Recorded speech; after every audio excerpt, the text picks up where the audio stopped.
G'day and welcome to the GameDay Squad NRL Fantasy Show.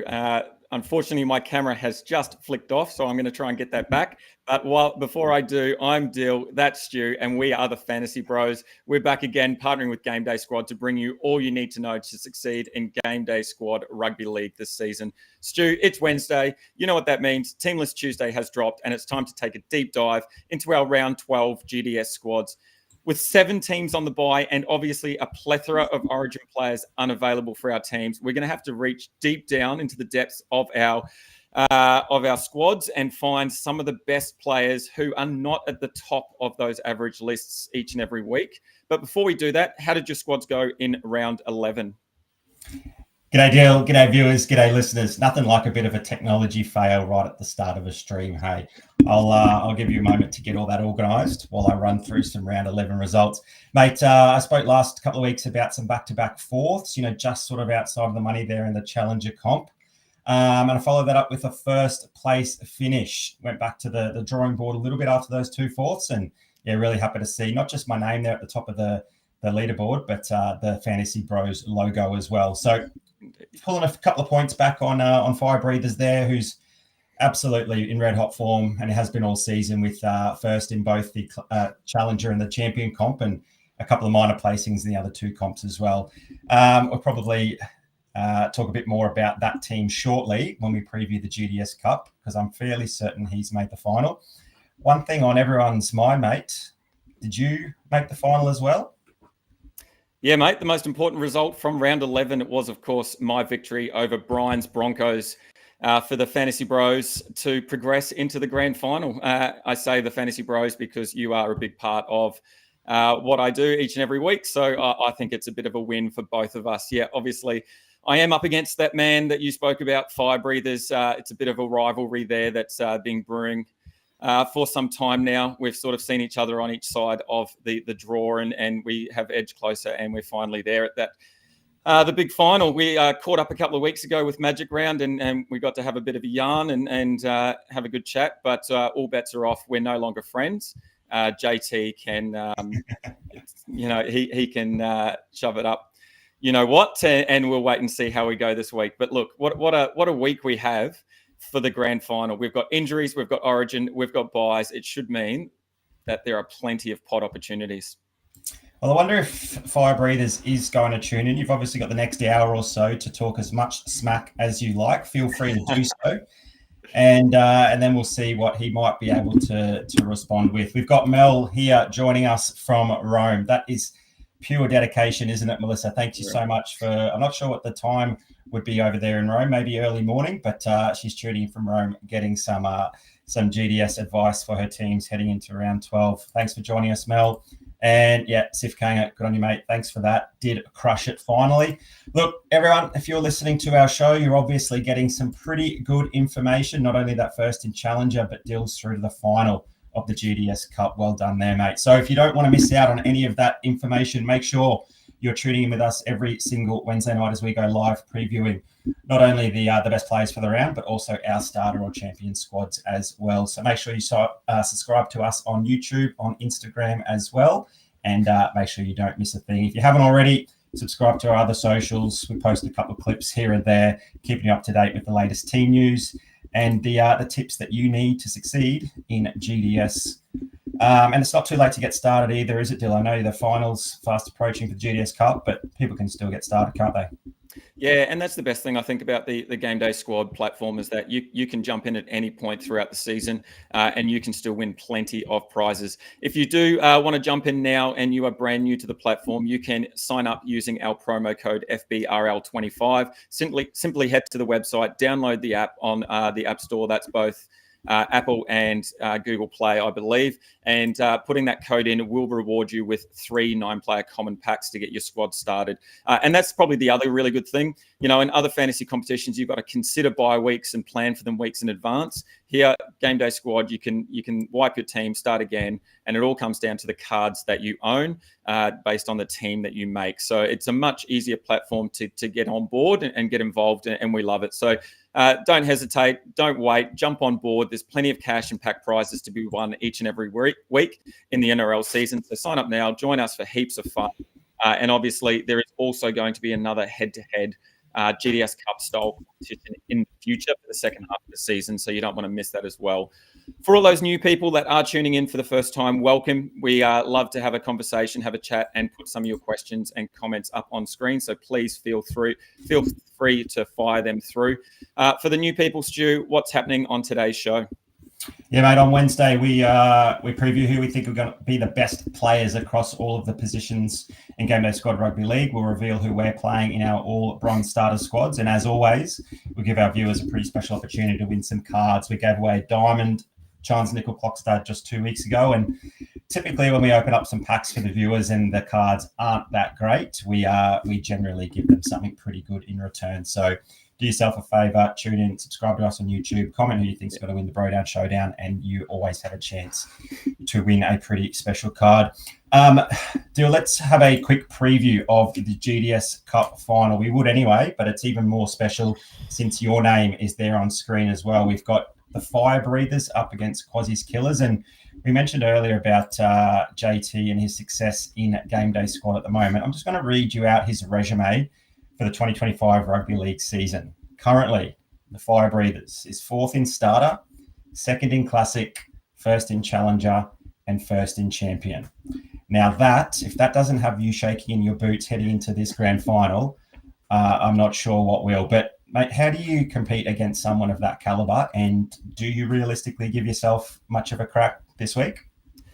Yeah, I do. I'm probably not just quietly confident. I'm probably out loud a little bit confident, to be honest. Based on that resume, obviously JT is one of the best coaches across the GameDay Squad platform. But plenty of people have said it before, and I've probably said it myself. To be the best, you've got to beat the best. So I'm pretty happy that I'm coming up against someone like JT.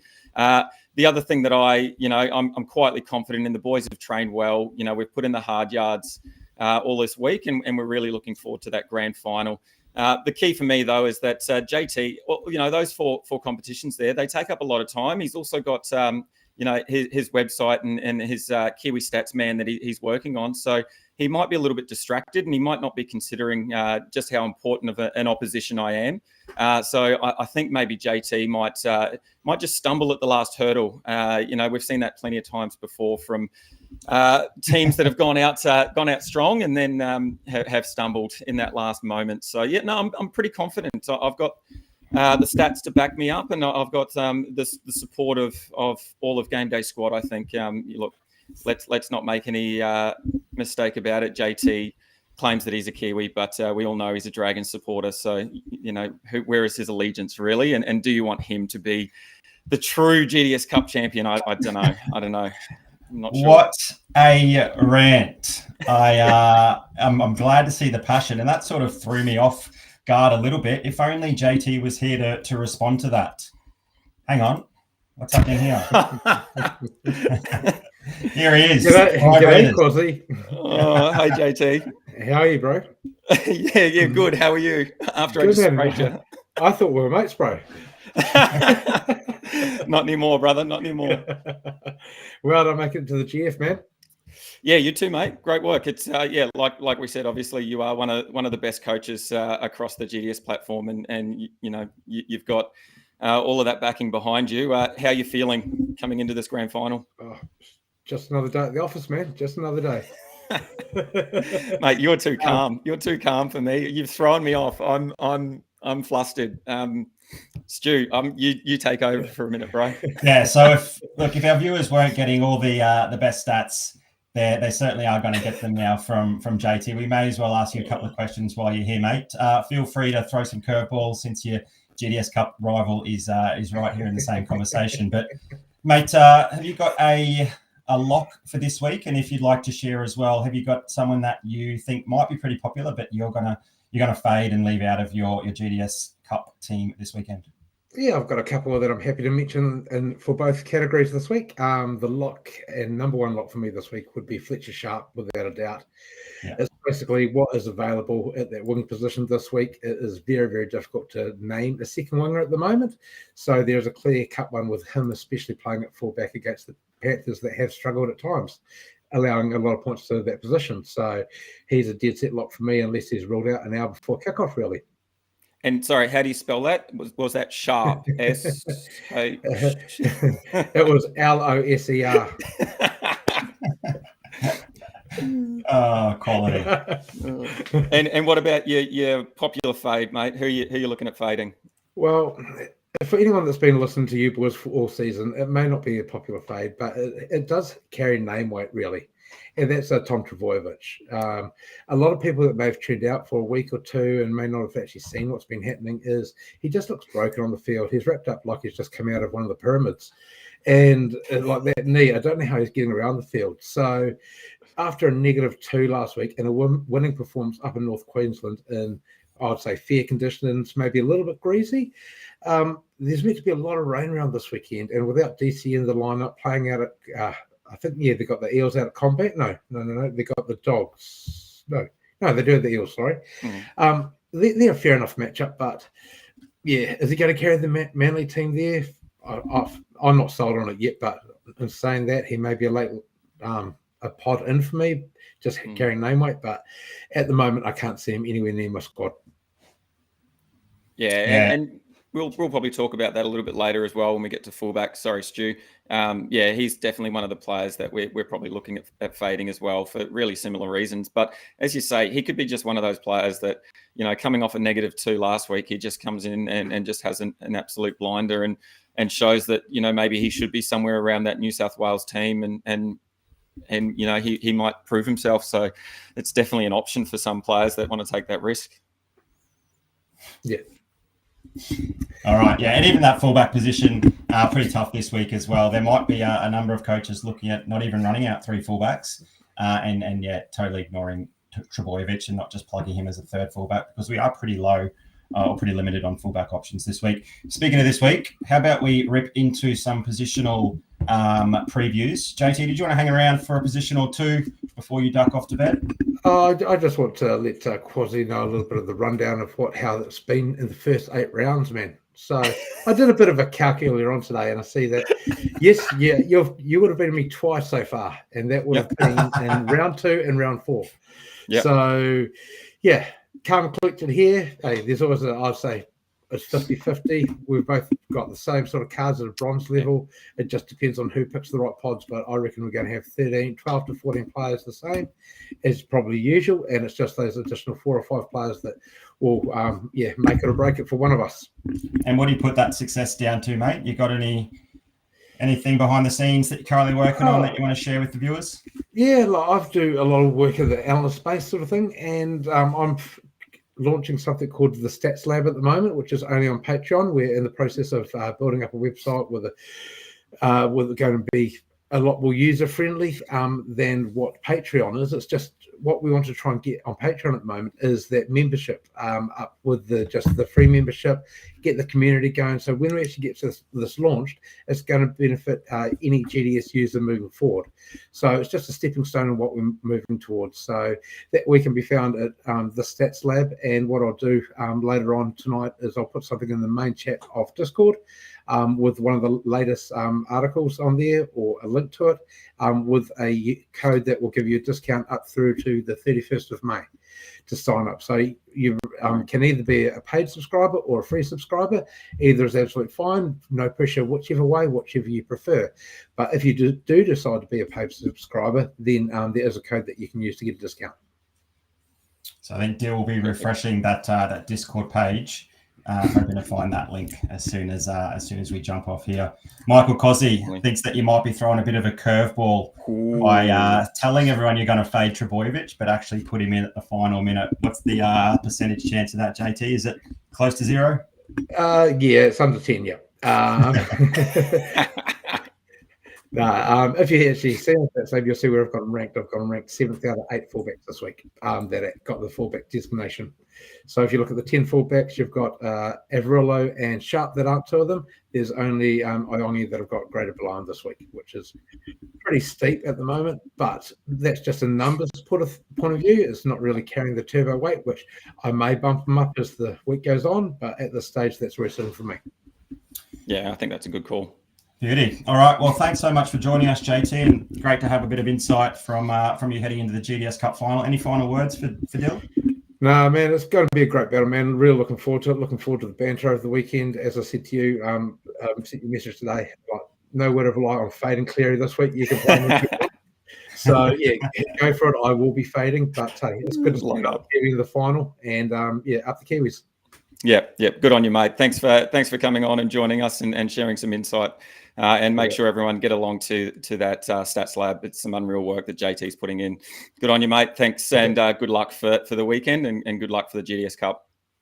Cheers, boys. Good luck, and enjoy the show, everyone. Cheers. Thanks, mate. Catch up. Thanks, mate.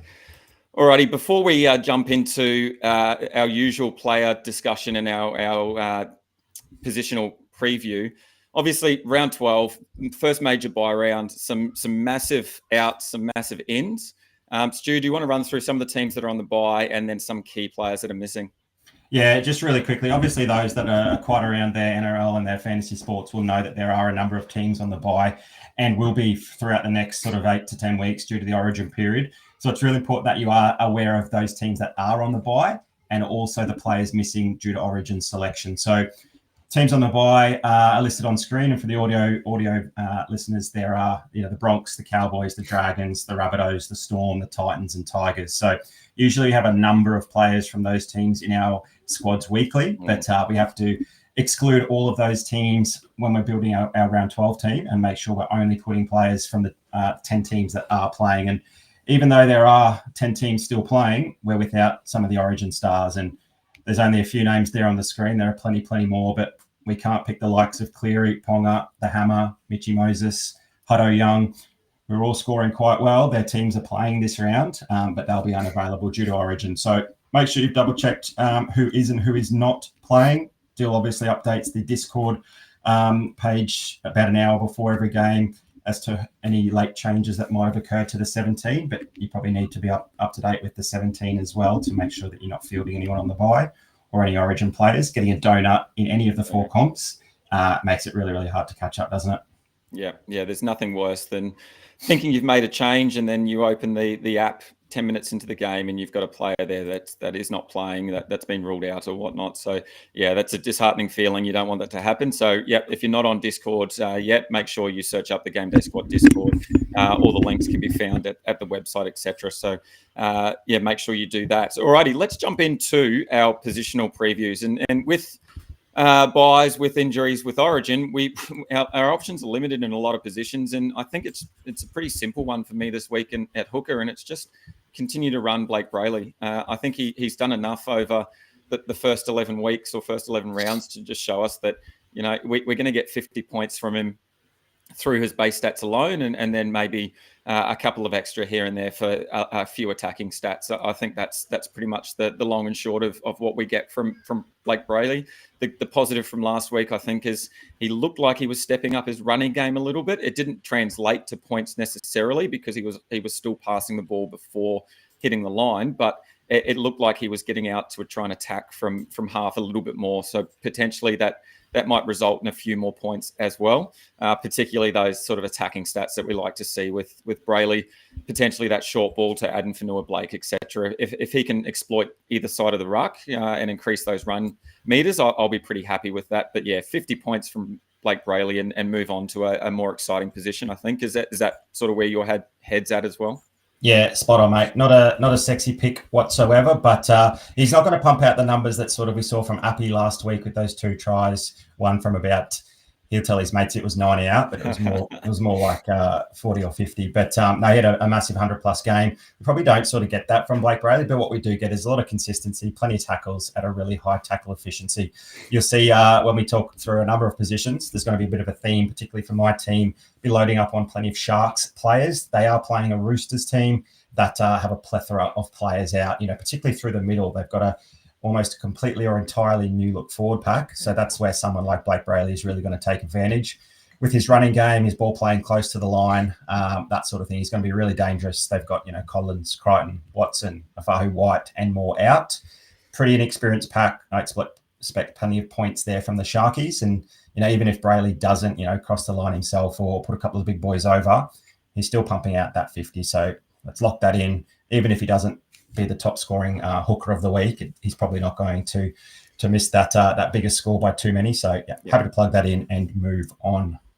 Yeah, and there wouldn't have been many that played Api Coruscant last week for his 100 odd. I know that his legend was pulled about an hour or so before that game, and I believe the legend was played. Yeah. And so obviously he's a beneficiary of that. But yeah, I wouldn't suggest many would have played Api up against the Rabbitohs, and I don't think many would have picked that Api would have sidestepped Latrell twice in the same game and had clear air between him and Latrell. So, yeah, I don't think that'll happen every week, and I don't think that we'll see that from too many of those players on that list there. Maybe Wade Egan might have that opportunity, but obviously there's a few players out around him as well that might limit his ball playing ability and his running game a little bit as well. But we'll talk about that in the next position potentially. Next position's a big one. Obviously, the middles there, we've lost our big three in Haas, May, and Yo. Obviously, Haas and Yo are origin duties, and then May is on the bye. Where are you looking for your 3 or for your 4 or even 5 middles this week? Yeah, when I was putting some notes down, I thought we might have a bit of variety across the middle position with those 3 big names out. But look, it really comes down to probably some similar names, I think, across teams. They're sort of the next tier or the next category of players, just a rung or 2 down from the Haas, May, and Yo type. And I think we've got some really quality options. And the 4 I like this round are Joe Tapine, Adam Fanua-Blake, Aaron Clark, and Lindsay Smith. The first 3 particularly have all featured in a number of our teams throughout the season, not really on a consistent basis, just sort of maybe when we're targeting a specific matchup, but they're sort of the top echelon players to pick from this week. Yeah. And Lindsay Smith joins them as well. So we've spoken at length about Tapine, AFB, and Aaron Clark. I think they're fantastic additions to our teams this week. But just want to touch on Lindsay Smith a little bit more detail now, because he moved straight into that number 13 jersey, and it might be a name that sort of goes under the radar, particularly, if you're scrolling through team list pretty quickly. Obviously, Isaiah Yo is in playing Origin on Wednesday night, and Lindsay Smith just walked straight in that number 13 jersey, and I feel like he'll have a really similar role.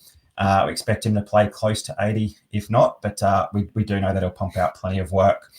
He played plenty of minutes throughout the middle and back end of last season in the prop position, and he played above 60 minutes on a lot of occasions, and that coincided with a number of really big GDS scores to the point where he was, competing in terms of numbers with some of those big guns. So Panthers are down on troops. They've got a pretty nice matchup there with the Knights. I'm expecting plenty of minutes. He's a big, solid boy. He's definitely dangerous close to the line. He's getting a start for me as my 4th middle, and it wouldn't surprise to see him get a nice big score this round. Yeah, and the other thing I really like about Lindsay Smith, you touched on his work rate and his minutes on the field. He's had 55, averaging 55 minutes this season on the field, and a lot of those games he started from the bench, so they're still willing to use him significantly through the middle part of the game, and he gets the start now. So there's a potential, I think, looking at the bench makeup as well of the Penrith side, that he might get 70 plus minutes on that field. And I don't know what his ticker's like, but if he's got the fitness, he could play the whole 80 as well, which is only going to be beneficial for us. He's running an average of 48 GDS points in terms of base. So that's tackles and run meters. So I expect a bit of an increase in that with that role that he's got as well. I really like that call. Just jumping back to the hooker for a second, Sif Kanga's weighed in. He's running Brayley as well, but he's going to try Docker Clay in his starter team. Obviously, Docker Clay filling in there for Connor Watson at hooker. And again, that sort of bench makeup there might lean towards Docker Clay getting a few more minutes than usual. So I don't mind that shout. Obviously, like you said, they've got a pretty tough matchup, the Roosters, and there's a lot of troops out. But, with a bit on the line still for the Roosters side, you never know, they might come out and have a bit of a barnstorming game there. And then Jay Boney's weighed in here around AFB to bounce back to similar stats to last year. Did you want to start talking about AFB? And I'll jump in as well with where I think he could be at. Yeah, g'day, Jay Boney. Thanks for joining us once again, mate. Look, we saw AFB play 67 minutes on the weekend against the Storm, and that obviously resulted in a really nice GDS score. He hadn't really been pumping out the minutes or the scores, really only averaging around 50 minutes, and that's not quite enough minutes for him to be on the park to put together a big score. Hopefully this was a sign of things to come regarding the minutes that he's going to spend on the field. Of course, we did have that Stone Street injury, which saw Atkinson move out to the wing, and he'd been spelling sort of McInnes through the middle, and that always put a bit of a question mark over exactly how the middle rotation was working. But the Sharks obviously saw how effective AFB was. He can play big minutes, and he was a big reason for the fact that they got over the Storm there. So, look, it's an origin period where the Sharks aren't heavily impacted, so they'll want to be getting as many wins as possible, and AFB playing as many minutes as possible means they're far more likely to obtain those wins. So, look, I don't know if we'll get 67 minutes every single week. I certainly am expecting more than 50. And yeah, Jay Boney, to answer your question, I can't see why he can't repeat some of those big scores from last season, anywhere over about 60 minutes. And we're seeing his work rate even increase, and his likelihood of scoring a try obviously increases as well with those extra 12 to 15 minutes on the field. I like him as a player this week, particularly without the big three. Yeah. Look, the short answer for Jay Boney is he will never repeat what he was doing last year at the Warriors. I just don't think that's possible. That Warriors side, he made a huge difference to that Warriors side. And we heard at the start of the season, he come out and said his minutes are going to be all over the place. They're going to be reduced because of that rotation. And we saw that, fluctuating from 50 to 71 to 42. And then obviously that 60-odd, 67 last week. So it's hard to pick what's going to happen with AFB. I think looking at the bench, Atkinson, Calhoun, Talakai they're not really the front rowers that you're the props that you expect to give AFB a spell. So there's a potential there for him to play some more minutes. And if he throws out 32 tackles and 250 running meters like he did last week, plus he's on a 2-game try streak, and if he continues that, I think he's a great pick, and maybe he does continue that form throughout the rest of the season, showing the Sharks fans what he can do. Yeah, maybe sorry. So, maybe just a bit of a flat track bully there over the Origin period as well against some teams that are depleted, through Origin, and there's an opportunity for him to sort of stand up and dominate some of the forward packs that are down on troops. So, yeah, I think he can rise a gear, maybe not to those numbers of the Warriors from last season, but yeah, certainly definitely a plug and play for a week like this one. Yeah. Look, I want to apologise to everyone last week. We sat here and spoke about Aaron Clark, and I had some concerns over his minutes and what that would look like with Fisher Harris back and on the field. We obviously talked about the first few games this season and Eric Clark being down on minutes and down on workload, but mate, that obviously didn't come to fruition at all. Clark had one of his best games, I think, of the season, even with Fisher Harris there. He finished the game with 41 tackles, 6 tackle breaks, 147 meters gained, which is a base and power of 73 GDS points. The biggest win, I think, was his biggest minutes on the field, which was 72 for the season. So, look, he finds himself without the 2 starting middles, and Barnett and Fisher Harris again. Barnett obviously on Origin duties and Fisher Harris suspended. Surprise, surprise. So for me, Clark's probably a no-brainer. I wouldn't be surprised if he played all 80 the way he's sort of working, and he's working so hard through the middle, and all the boys must love the work that he's putting in. So yeah, I could see him working pretty hard, and that's going to be a tough Raiders game there on that Sunday afternoon. So I expect big things from Aaron Clark. Yeah, really the last man standing in that pack. They've lost AFB, Tohu retired, JFH out injured, now Mitchy Barnett on Origin duty. So he's really that last sort of leader, experienced player there in that pack. And they're probably going to expect him to punch out that 72 minutes plus again. And there's probably no reason why he can't go the full 80 if he needs to. We know that the Canberra Raiders pack is huge. We know that they're unaffected by Origin as well. So we know that they're going to cause the Warriors a lot of problems. They're going to need Clark on the field, making plenty of tackles and plenty of runs through the middle there as well, if they want to compete against that big Raiders pack. So, yeah, I love what he's bringing to the team. We saw SJ, Metcalf, Mitch Barnett at the end of the match last week talk, glowingly about how much experience and attitude Aaron Clark had brought to the team, and he's really starting to shine. And that's resulted in, the last 6 matches over 60 minutes. He's just shown he can play 72. There's no reason why he can't play another 8, Aaron, and pump out 8 to 10 more points. Another absolute lock this week. Yes, please. All righty. Tarpany, Clark, Smith, and AFB for both of us, which, like you said at the start of the middles chat, we thought we were going to have a few differences, but there's too many similarities there and too much upside. So let's jump into the edges. And Once again, pretty similar from both of us. We're going to run Lucas. Hosking's a big in for me this week again. I know he was on everyone's lips last week. And then Olakau'atu, probably one of the better options this week with their matchup and his opportunity. The other players there on screen, they've probably got some upside and they've got some downside for some reasons as well. We've seen Nakora have some pretty down games last week. I think he scored 25 points, which, in a side that had a massive game up against the Storm, and he sort of went missing throughout most of it. It's pretty disappointing. We know that he can be better, and the lines that he runs off Hines, etc., is pretty unreal at times. But it's probably someone that I'm fading this week.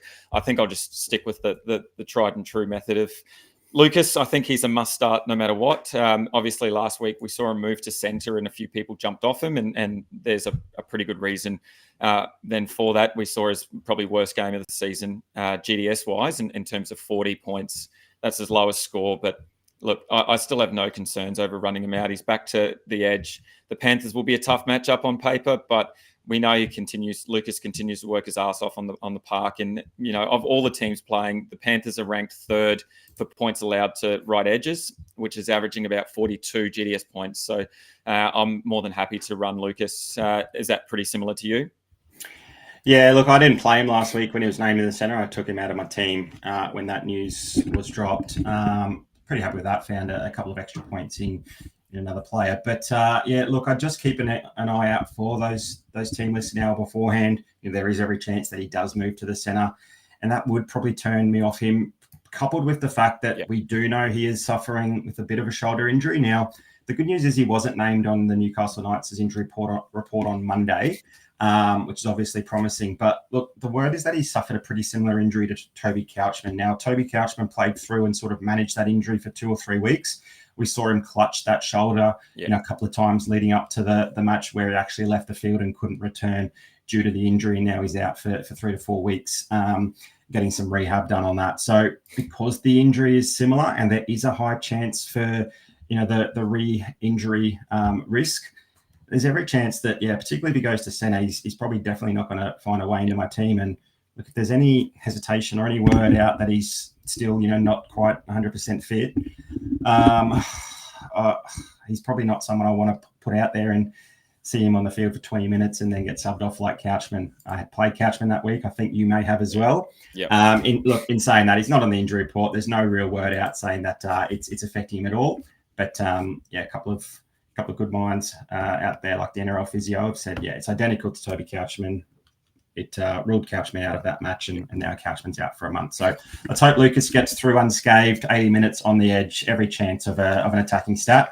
Another man that's a big chance of an attacking stat on the edge is Helmolly. Now, we haven't seen a lot from Olakau'atu this year in terms of his attacking stats, and this is probably a great period for him to sort of pull the finger out and remind the fantasy community exactly what he can do.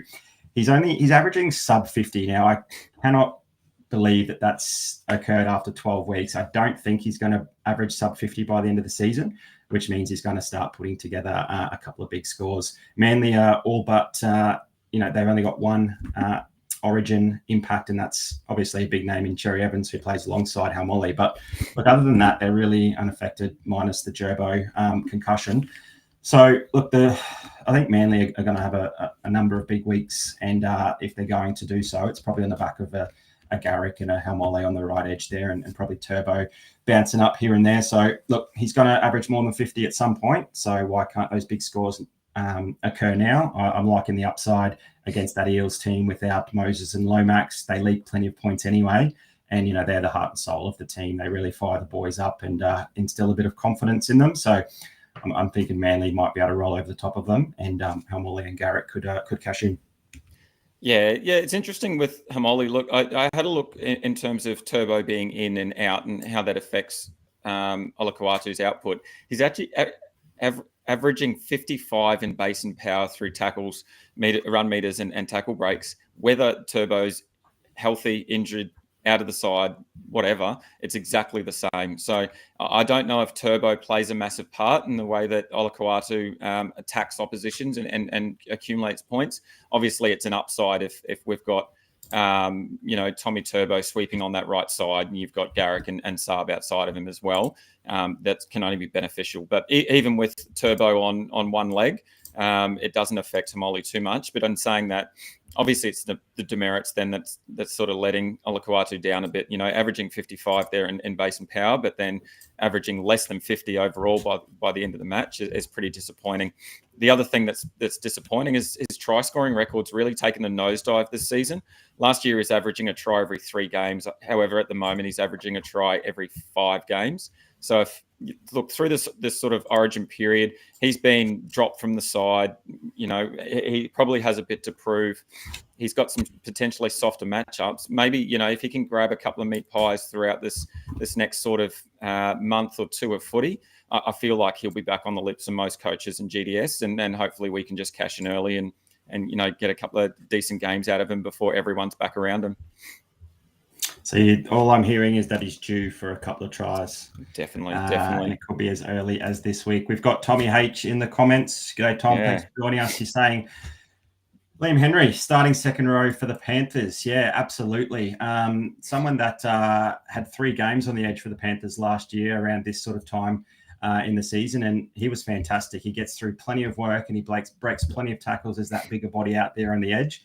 He had 3 matches over 50, 2 of them over 60. And averaged, I think, just over 70 minutes across those 3 matches on the edge there as well. So that would be a pretty big pod play, probably someone that I'd have a look at this week. And if he gets named in that same spot during another Origin-affected round, then he could certainly come into consideration. But we know what we're going to get from the likes of Lucas, Hosking, Hamole, and then to a lesser degree, Kai Pearce-Paul, Nicorat, and Kikau. It's probably not really a need to force a Liam Henry type player into the team. But yeah, I like that shout. Tom H is someone to watch. He certainly accumulated a few points in that same position last year. So there's no reason why he can't do something similar. And just quickly, if someone like Lucas, is moved to centre and you're sort of looking elsewhere, do you just make the simple switch to Kai Pearce-Paul, or is it something a little bit more difficult in maybe considering either Nicorat or Kikau potentially? Yeah, look, that's a tough question. Hopefully one that we don't really have to worry about. Obviously, it'll be tough to go to Kikau or Kikau if we don't get that news until 4:30 on Saturday, given Kikau will play tomorrow night. Look, Kai Pearce-Paul would probably be the obvious replacement.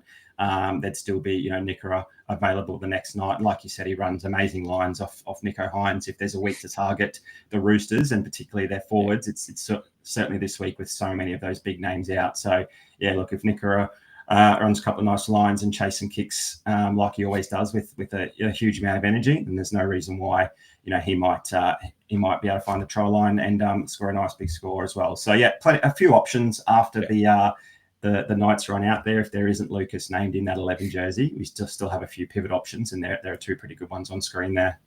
Yeah, for sure. What I would love is if Lucas is moved to centres, get Kai Pearce-Paul onto the other side of the field and fill in that spot there. That would be lovely. The Panthers allow 52.7 to right edge forwards this season. So if Pearce-Paul can get onto that side, be some juicy matchups there for sure. Okay, let's move on. We've had a lot to talk about, and we're quickly getting to the hour mark. So let's try and smash through the halves. I think it's pretty clear. Almost every coach is going to play Hines and Fogarty. They're probably 2 of the easiest options this week across the park. It's the third half that I think is going to be tough for a lot of people, and there's some great names on screen there. Where are you looking? And then is there a clear, definitive option for you? There is. The more I thought about it, there is a really clear option. It's a man surging up the list in average scores, and that's Isaiah Katoa. He's really grown into the role in the half position at the Dolphins. We knew he had plenty of promise down there at the Panthers, and he's really got his opportunity this year at the Dolphins, and he's been fantastic. He's had some massive scores over the last 3, and those scores have not really involved too many attacking stats either. So he's obviously getting through plenty of base through his runs. He's getting a couple of points through turnovers each match as well. He's kicking the ball downfield a lot. He did have, 3 or 4 try assists in one match. He's gone a couple of matches without any, but it's not impacting his scores whatsoever. Lukey Metcalf, on the other hand, has had some big scores, which a few coaches are probably going to be seriously considering playing in that third spot as well. He hasn't been anywhere near as consistent and does rely on a few more of those attacking stats. Now the Raiders unaffected by Origin and with a really big forward pack, just minus Hudson Young, it's probably going to be a little bit harder for Metcalf to come by those points. They are at home. They play better at home in front of their home crowd. So, it wouldn't surprise if he does play well. But look, it's all about Isaiah Katoa this week for me. He's been fantastic. Big scores without huge attacking stats. Those attacking stats are going to come eventually. If there's a week that he's going to get some against a good team like the Dogs, it's this week when they've got a heap of players out through Origin and also injury. And I think with his creativity and the way he bends the line or goes toward the line and then uses his edge players or fullback and centers out the back, I think he's in line for a big score, and I'm pretty confident playing him alongside Fogarty and Hines. Yeah. I think you've touched on all the key points with Katoa. There's one other thing I really love about him, and he's not afraid to make a massive tackle on a dude that's twice the size of him. And I feel like that just sort of sets the tone for his game and his performance. He likes to get up nice and high, nice and early, and make that big shot, and then let everyone know that he's a smaller bloke and he's made that. So if we can see that nice and early, then I know he's in for a big game. The other thing I like is, look, as you said, he's averaging 56 this season. However, the last 5, he's increased that average to 63 across those last 5.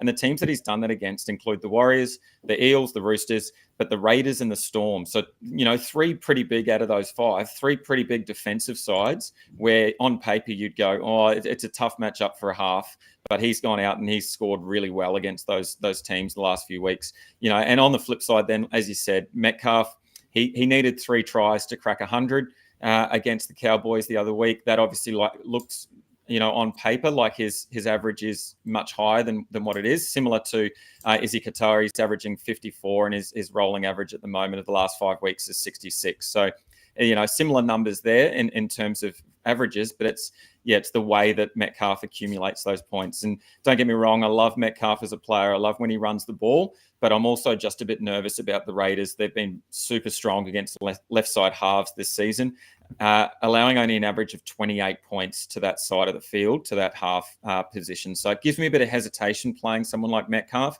I really want him in a positive matchup there, whereas I think Katoa, it doesn't really matter what the matchup is going to be. I think he could be matchup proof, and we've seen that obviously over the last 5 weeks. So pretty stock standard, unfortunately. It looks like Sif Kanga has got the same idea as us. He is running Fogarty, Hines, and Katoa as well. So there might not be too many pods there. But look, Burton has got potentially a massive game in him, and as does Dylan Brown. Dylan Brown sort of had a big game last week, even with Moses there. So there's all reasons why he could have another big one. But I think for me, it's just nice and clear, nice and easy.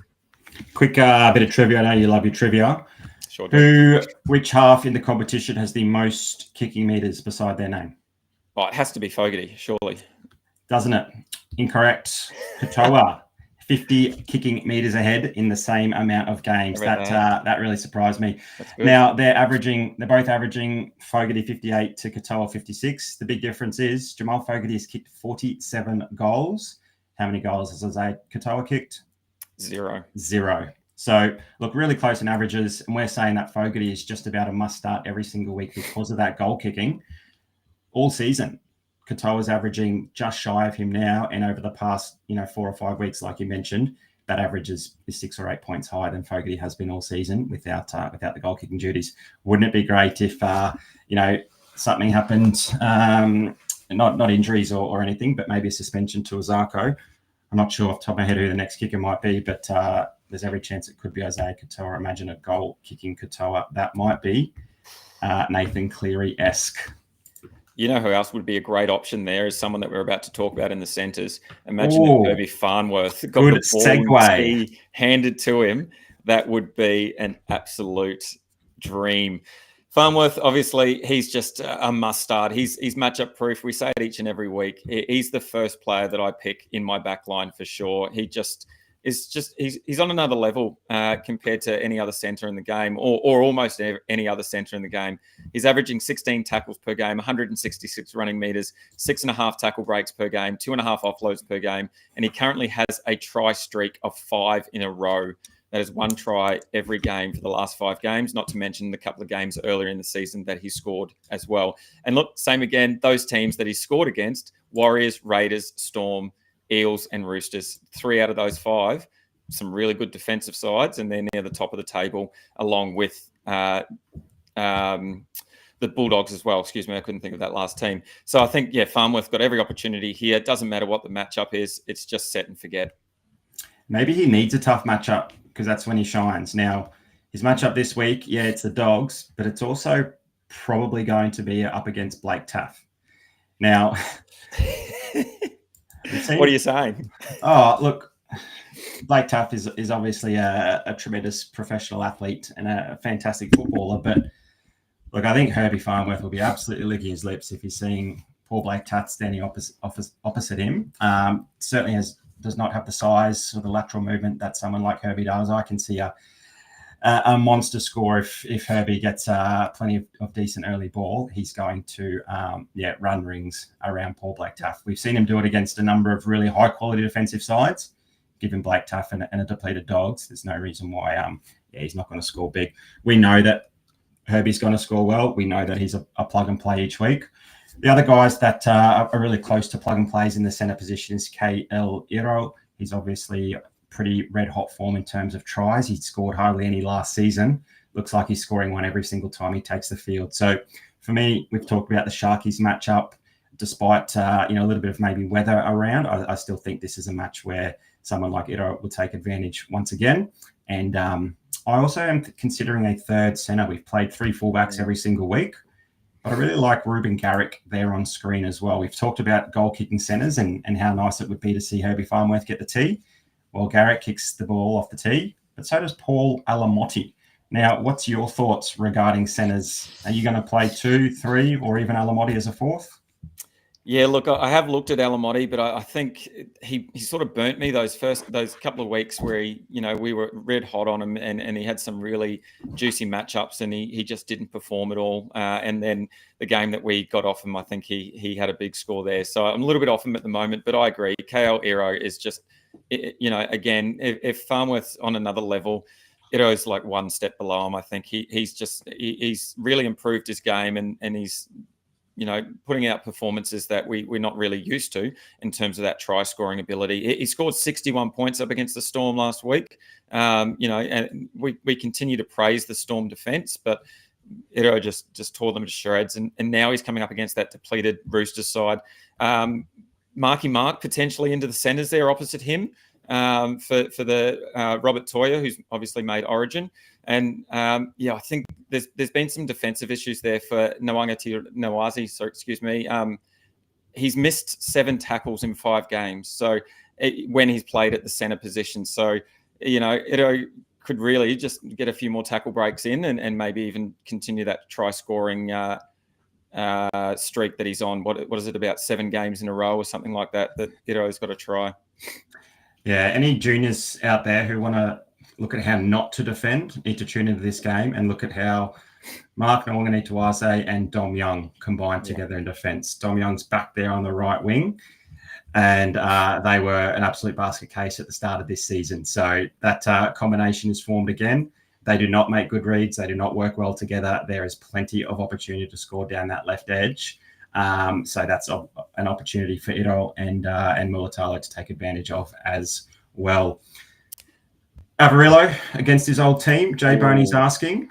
Averillo has can be played at centre and moved to fullback for this round. We obviously like playing players out of position in a high attacking upside position like fullback. We've obviously got some good centre options available. Is Averillo a shout?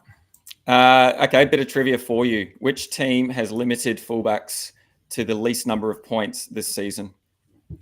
The Bulldogs. Correct. The Canberra Raiders and the Canterbury Bulldogs have both limited fullbacks to 30 points this season, which is the lowest in the competition. For reference, all fullbacks are averaging 44 GDS points. So that is 14 points less. So purely on stats, I'm going to say no. For me, maybe he has a big game up against his old side just to show them that he had what it takes to play fullback. But yeah, I'm just not sure that he is the man for the job. And I feel like potentially he might be exploited a little bit at the back by Matt Burton's kicking game. Yeah, not his natural position. I would have loved to see Herbie Farnworth be named in that number 1 jersey. Get him roaming both sides of the field. Yeah, that might result in more errors, but that's only got to be positive. And look, if Averillo is struggling under the high ball and he's not really, that move isn't really paying off, then I think it might pay to put someone like Azarko or Farnworth back there. Why not chuck someone like Herbie and see what he can do, particularly if they're chasing the game? That sure would be exciting. Yes, it would. And yeah, I would love to see that. And as you said, that third spot on the bench there for the backs, there's definitely an opportunity for Garrick to make his way into that spot. It's sort of at the moment tossing up between probably Garrick and then Dane Laurie, who we'll talk about a little bit later as well. Garrick, obviously, he's got really good opportunity with the kicking tee, plus Parramatta have allowed 45 odd points to both sides of the field for centres, so there's obviously an opportunity there for Garrick to exploit, and we've already talked about that right side and how dangerous it could be with potentially even an injured Tommy. Right, a position that we're certainly not going to play 3 of, and one on the bench, is the wingers. Is this one of the worst quality options we have outside of course, that man Fletcher Sharp? Yeah, I think so. I think this batch of wingers could be the worst that we've looked at and needed to pick from. And we look at players there and go, man, there's some decent NRL players there. In Adokar, Hopewade showed some unreal skill. Xavier Savage has had some up and down games, but he's had some really good games lately. And you sort of know what you're going to get from Muatalo. But I think all of them, they just rely on getting over the line, and you could be left with 15 to 20 points if they don't find the try line once or twice, and that's really concerning for me. Fletcher Sharp obviously has got the base stats to back it up. He moves to the fullback position, which I'm just licking my lips at. I think he could have a field day, particularly as JT said, the Panthers, they've improved their defensive effort against fullbacks over the last few weeks, but they're still allowing an average of 55 GDS points to that position. Still, they have them ranked second in terms of points allowed to that position. So Sharp will have every opportunity to just, put in an unreal performance and show that, hey, maybe Ponga doesn't deserve that fullback spot because he isn't playing that well. Give it to me. Yeah, maybe they move Ponga to 6 when he's available. And, the Gamble Cogger partnership might not be the best in the halves. So why not give Sharp an extended run there at the back and then let Ponga stay there at 6. But yeah, look, I think that that number 1 spot at the wing is really easy. The number 2 spot really difficult. Mulatalo has had 3 matches below 20. He doesn't score. The Sharkies don't score well. Having a sub 20 in one of your spots on field could be a disaster.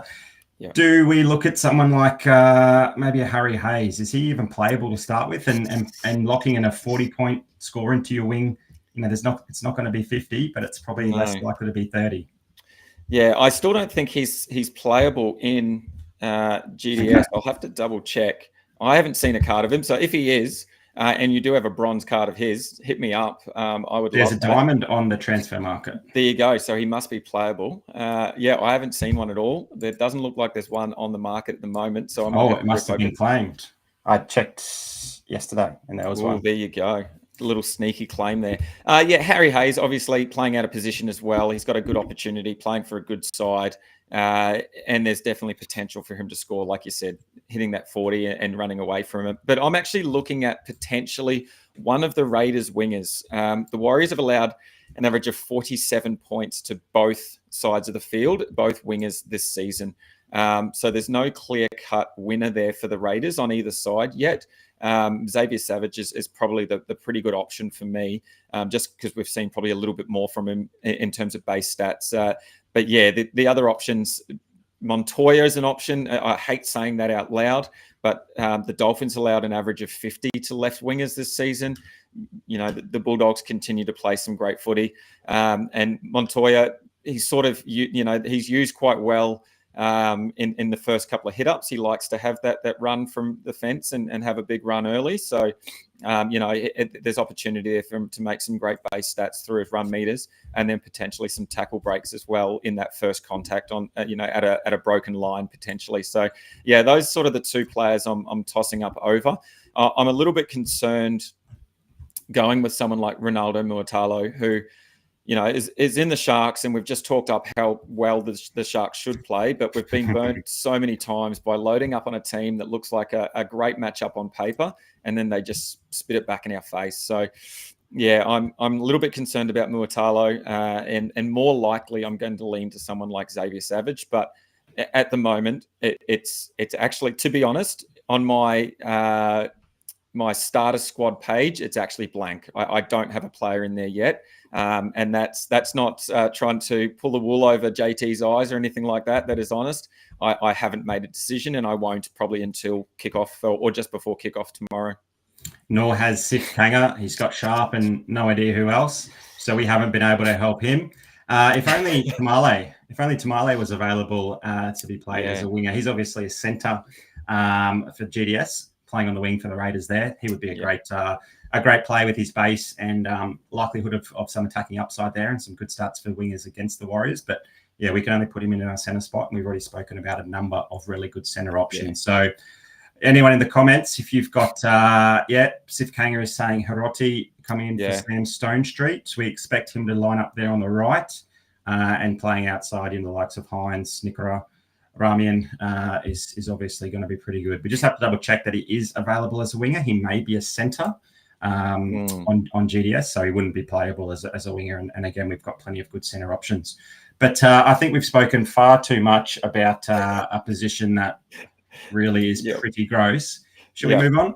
Yeah, definitely. Let's move on to fullbacks. And there's some big names there. Considering there's some big names out, we've got some decent options this week. And I think that the man that everyone's going to start this week is the current leading fullback in terms of averages, and that's James Tedesco, the face of GameDay squad. I think Teddy's probably a must start. Even with that tough matchup up against the Sharks, we know what Teddy can do with ball in hand, whether it's running a hard line straight at the defence or turning himself completely 90 degrees, running across field, breaking 15 tackles and making 0 meters. But it's all about the tackle breaks and the stats and racking up points there. So, yeah, I'm pretty happy to run out Teddy. He's averaging 59 GDS points, like I said, averaging the top fullback. So I think that's a no-brainer there. Is that exactly the same as your thoughts? Yeah, leading the tackle breaks in the comp above Hammer and KO Weeks. He's gone about 7 in front of Hammer now for fullbacks. And in terms of everyone else in the competition, he's only behind Herbie and Payne Haas, but really close to their numbers and playing one fewer games in all of them. So we know he's going to break tackles. The only reservation would be that he's playing behind the worst pack that the Roosters are running out this season. They're already, their pack's already down from what it was like last year. We know he had a massive period through Origin, but the pack was actually a little bit better there on paper with, JWH, Terrell getting some more minutes. But look, they are severely depleted. We know that fullbacks like to play off the back of their forwards, making meters through the middle without those quick play the balls, without Watson picking up and, pointing out the markers that are slow to get back on side and Teddy backing him up. It's not going to be as easy for the points to come by, but look, Teddy's such a competitor. There's a reason why he's the face of Game Day squad. He epitomises fantasy rugby league, and he's going to put his heart and soul into that Roosters jersey. They need to win matches. They are playing against teams that are just as depleted as themselves, so there's no reason why he's not going to roll his sleeves up, have a big one, and pump out plenty of points. So I think, he's pretty safe. There is certainly a flaw bigger than what we've seen from him last season that could occur. But look, he's amongst a pretty, a crop of fullbacks that aren't as amazing as we've seen in previous weeks. He's a pretty simple play for me. It really comes down to whether or not we're going to field 2 or 3 fullbacks across the squad. I really like Dane Laurie. We heard from JT why he's not going near Tom Trbojevic. I've got some similar reasons for similar thoughts to JT there, but for me, it's Dane Laurie just ahead of Connor Tracy. I think you might be keen on Tracy, so I'll just talk briefly about Dane Laurie. We saw him get a start in the number 1 jersey for the Panthers last season at a similar time, when Edwards was out through Origin. He played 6 games at fullback last year. He passed 50 points on 4 occasions. He failed to pass 50 twice, but one of them was a a really short 20-minute stint before he was forced to leave the field through injury. Look, Penrith are big favourites against the Knights. I'm actually surprised how big of favourites they are, with the Knights really only without Ponga.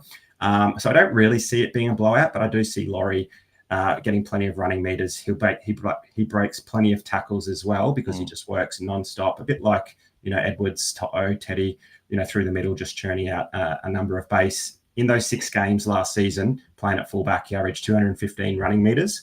But if you take out that 20-minute game through injury, he averages 245 running meters. So when you can lock in about 20 to 25 points in base just from runs before any tackle breaks, any attacking stats add to that score, I think there's a pretty nice floor and a potential ceiling play there in Dame Laurie.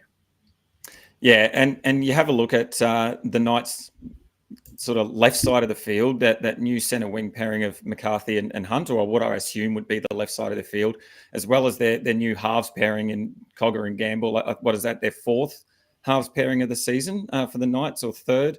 I think there's just, massive opportunity for Laurie to just carve up sort of each side of the field. Really, I wouldn't see, I don't see an issue with Laurie just taking control of that game and putting the Knights to the sword. So I think Laurie's a really good shout, and that's why I'm really considering him as my 3rd. Before we jump into my take on Connor Tracy, Nathan Hartwell here has jumped in, and he said, rumour had it that Teddy was asked to play Origin but chose to make himself available for the GDS teams with bye-heavy weekend.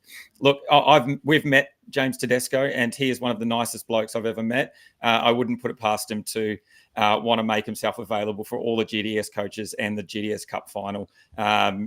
Obviously, way more important than that New South Wales jersey. Real team first guy. Yeah, that's right. Thanks, Nathan, for jumping in and joining us. Yeah, Connor Tracy, for me, I think is going to be my 2nd fullback. I really like what he's been doing. He's slowly just going about his work, and he's just quietly getting on with it. And that, for me, is what I like about Connor Tracy. He's had some bigger games. He's had a couple of standouts of 63, 57, and 76. And then outside of those, he's averaging around 43.5 points, I think, for the season. So, look, it's a little bit lower, and you do have to scroll down a little bit to find his name. But when you look at the players above him, you've got Pappy, Trell, Ponga, Hammer. He's one of the better players for fullbacks that you can find in that sort of average list this week. So there's potentially a vulnerable matchup as well up against the Dolphins. They have allowed almost 60 GDS points to fullbacks across the season. They're at 59.7 to that position. That has them ranked number 1 of teams playing this week to points allowed to that position. Wow. So okay. I think Connor Tracy potentially has a big game in him. I just hope that it's one of those big standout games, and he takes that Bulldog side on his back with a couple of minor changes to that squad there, and really has a big day out up against the Dolphins tomorrow night. Yeah, just the one try in the last 2 months after starting the season with back-to-back tries. So that attacking upside seems to be fairly capped. He does get through plenty of work, running for 200 meters per match from fullback this season. He makes a few tackles, breaks 3 or 4 on average per match as well. So, yeah, there's a decent floor there. And if the numbers are saying that the Finns are giving up plenty of points to fullbacks, I certainly might look into him a little bit more and see how him versus Laurie and maybe Garrick debate how we're going to fit those 3 to 2 positions. That'll be the plans for tomorrow, I think. But yeah, good numbers there from Connor Tracy. Not really someone that strikes me as a fantasy relevant player, but yeah, the numbers say that he's a pretty handy play and probably fairly safe given the matchup. So something to think about. I'll give you something else to think about, and might make it even harder for that sort of 3rd position on that bench spot there. Is KO Weeks. KO Weeks, the last few games has sort of turned his season around. We sort of, I think we talked down about KO Weeks to start the season and said that he wouldn't be someone that we ever spoke about, but he's averaging 141 run meters, 5 tackles and 5 tackle breaks. It's a low base and power when we compare it to other fullbacks of 35. And that's probably translated to his average score of 43 across the season. But the last 3 games alone, he's averaging 60 GDS points. One of those games was a 70-point game against the Melbourne Storm in the wet at Magic Round that really turned the Raiders around in that game, before heading into Golden Point. He comes up against the Warriors on the Sunday afternoon. The Warriors are allowing 43 to fullbacks, so very similar to what KO Weeks is already averaging, but he just potentially has that opportunity. He sort of stepped up his game a bit. Maybe that's one to just keep an eye on. And if you don't have some of those other cards of players that we've talked about, maybe KO Weeks is someone to look at, hoping that he sort of continues that 60-point run that he's on. Yeah, big contrast to the start of his season where he was, lucky to pass 30 in those first 5 or 6 weeks, but he's certainly upped his running game. He's breaking plenty of tackles, and the Raiders are scoring plenty of points. And with speed through the middle and then connecting with the wingers, there's certainly some attacking upside there for someone like KO Weeks. Really not someone that I can stomach putting in my team as a Raiders fan. It's tough enough watching him, under the high ball or when he's in a bit of space and seeing what decision he's going to make. So I don't really need that added stress on a Sunday afternoon. But look, if you're ever going to play KO Weeks in your GDS Cup, in your GDS team, this is the week to do it. We've got limited fullback options. The matchup is okay. The Raiders are in some form, and their pack is all but their normal pack, just minus Hudson Young. And just on the fly really quickly, we haven't really talked about, it is the Raiders, your team, up against the Warriors, my team. It's round 2. We spent the first game in round 1 together. Maybe we should set something up for another GDS meetup, maybe on the Sunday afternoon, and ride home the Warriors and potentially Quasi's Killers for a GDS Cup victory coming down to the final game. What is it? Sunday afternoon, 2nd versus 3rd on the table. I'm sure JT will be happy to share the points that he's on with his team and the players remaining coming down to that final matchup. So it could be a lot of scoreboard watching, not just how many points the Raiders are scoring on your lot, but how those final players in your GDS Cup final team are going. Yeah, mate, I'm all for it. And what do you want to do? Post something out on the Discord. So even more reason for people to jump on the GameDay Squad Discord. Not only get all of our valuable insight, look at all the banter that happens in there, the team list an hour out, but their own very special opportunity to catch up with the Fantasy Bros as the Raiders take on the Warriors. And just one more thing, while we were talking there, I did decide to open my 20-odd winger bronze pack just to see if I could get a Harry Hayes. And look, luck would have it, I pulled a Harry Hayes bronze. So that might be the pack gods telling me that I need to play him in my wing spot. And for anyone that is keen on Hiroti, he is listed as a winger as well. So you could play Hiroti in your wing spot if you think that the right side is going to be a bit more dominant than the left for the Sharkies. There you go. Beauty. Unreal. Alrighty. Usually we have a chat about our squads, but I'm keeping mine completely blank so I don't give JT any opportunity to copy my side. Obviously, I've talked at length about some of the players that I really like, but as always, we discuss, we make changes on the fly, and I'm hoping that there might just be a couple of pods that jump out at me over the next couple of days. Bit of gamesmanship there. I like to see it, keeping the cards close to your chest, although you have obviously revealed a lot in the past hour. It is set to be a fantastic matchup between you and JT. What also has been a fantastic matchup is the Bro Down Showdown. You were coming back probably, 2 or so wins from 3 rounds, but look, it's still only been 2-1. I don't think we've had a 3-0 in a long, long time. Still 2-1 to me. We saw 0.8 points between Egan and Robson. Yes, we did. We had a win for Farnworth over Errol, and it came down to Sunday afternoon where we had Haas early on and then Terrell May late at night. And wasn't May unreal?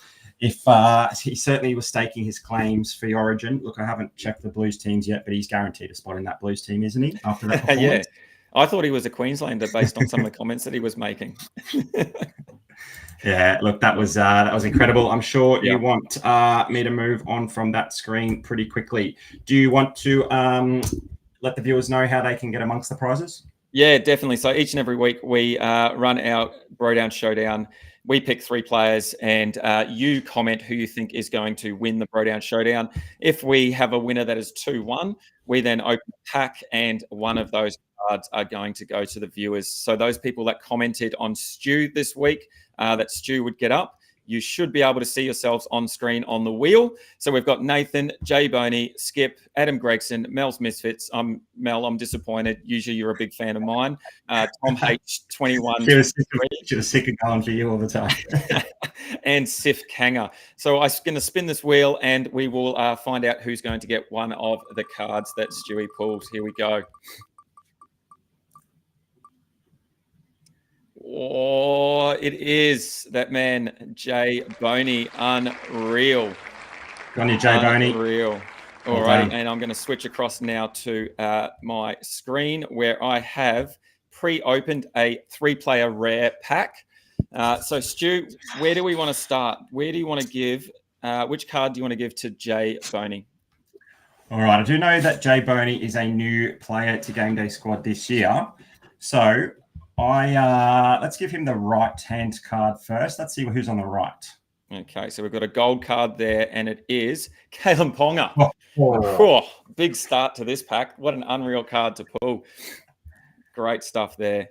I think Jay Boney will be very happy with that. Obviously can't play in this round, but if he's looking to get a classic or a challenger side rolling, Kalen Ponga, although he's not in a great amount of form, he's obviously certainly a great footballer. He's not too far from some big GameDay squad scores.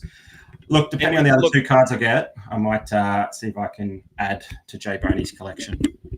Before I do flip those cards, look, the other thing that we haven't spoken about yet is we're 1 week from New South Wales versus Queensland competition starting in line with State of Origin. And if you haven't already got around that competition, there's plenty of opportunity to do that. Kalen Ponga Gold might be a great card for that competition. So Jay Boney, if you aren't around that New South Wales versus Queensland competition in GameDay squad, make sure you check out the help pages and we'll talk a little bit more about it soon. So that could potentially be a great card for this time next week. Next card, we've got Stafford Toa, so it's not too bad. And then finally, we finish off with a big boy, Zach Hosking. That is an unreal rare pack there. Well done, mate. Well done. Yeah, I like that. Might see if we can get Jay Boney a couple of extra cards there. As a well done and a thank you for his continued support over the past month or so. All right, Bro Down Showdown for round 12. You've spun the wheel. We've got a couple of double up positions from last week. We've got the fullback, we've got centre and the hooker. So Dylan and I have already selected our players across those 3 positions, and your chance to win some more cards, just like Jay Boney did just then, is to select whether you think that Dill, with his selections of Teddy, Ito and Brayley, will outscore my Laurie Farmworth and Wade Egan. I've got a warrior in my side. Does that scare you at all? Yeah, a little bit. Yeah, it does. Wade Egan, obviously in a bit of form, and he had a down game last week. So obviously that means a big game from him up against your boys. I'm a bit scared of that. But I think Brayley, I'll just go with the safety in Brayley and hope it comes down to 0.8 again. So make sure you comment Dill's name now if you think he's going to get up over me this week. Comment Stu if you think I'm going to continue my red hot run of Bro Down Showdown. Look, who even wants to win the GDS Cup? It's all about Bro Down Showdown glory for me. Definitely. And just before we jump over, Mel, nice card. Congrats to Jay. Well done there. Congrats, Jay Boney from Sif Kanger. There's some love happening there from the GDS team. Look, and straight away, Michael Cozzi has jumped in with his vote for Stu. We've got, for Dill. We've got Sif Kanger going Stu, but up the Waz. I love that. Good to hear that again. And then Jay Boney going back-to-back wins for Stu. Unreal to see. Now, on screen, you will see next week, we have a very special show. It is the Queensland versus New South Wales live show. It is an earlier start time, obviously. The footy match kicks off at 8 p.m. or 8:05 Australian Eastern Standard Time.